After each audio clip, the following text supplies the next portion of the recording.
Assalamualaikum warahmatullahi wabarakatuh. Waalaikumsalam warahmatullahi wabarakatuh.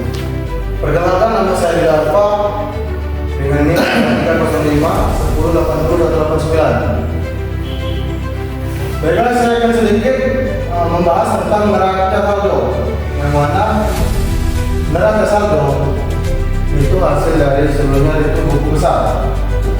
Nah, dan di sini sudah saya jadikan jumlah. Nah, di tanggal 5 April, Andi Jaya mencatatkan uang sebagai modal awal sejumlah 150 juta. Yang mana di tanggal ini itu dimasukkan ke kas yang menjadi duitnya pertama.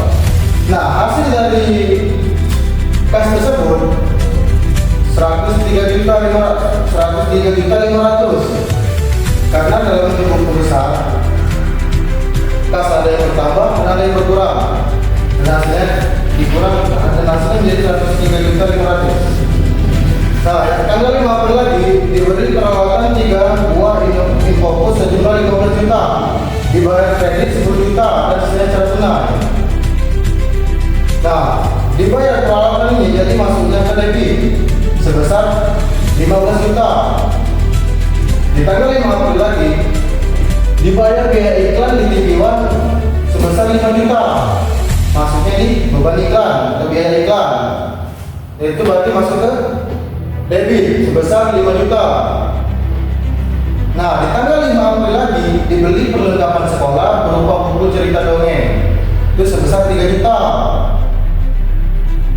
Berarti masuknya di perlengkapan itu sebesar 3 juta.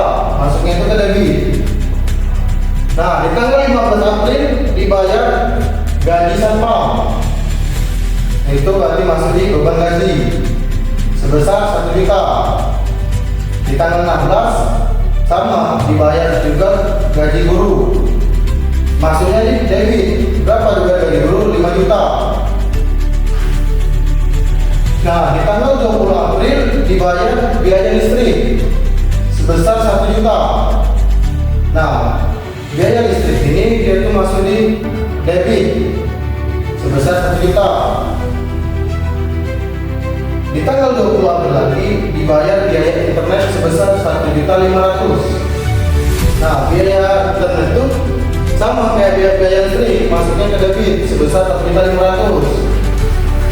Di tanggal 21 April diterima uang SPP bulan April sebesar 10 juta. Berarti kalau pembayaran uang SPP itu berarti otomatis kas kita bertambah, berarti masuk ke debit.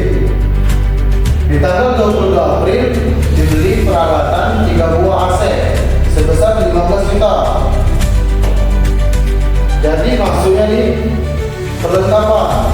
Nah, kalau di jurnal ini saya tambahkan jadi 30 karena di tanggal 22 April sama di tanggal 5 April itu digabung jadi 1 dan sama-sama 15 juta. Nah, dan saya total dari hasil debit dan kredit. Debit tersebut menghasilkan 160 juta dan kreditnya 160 juta. Berarti kan balance hasilnya. Kalau tidak balance, belum bisa dimasukkan di neraca saldo karena harus balance. Dari buku rumus besar juga harus balance, baru bisa membuat neraca saldo. Nah, cukup sekian dari saya. Terima kasih.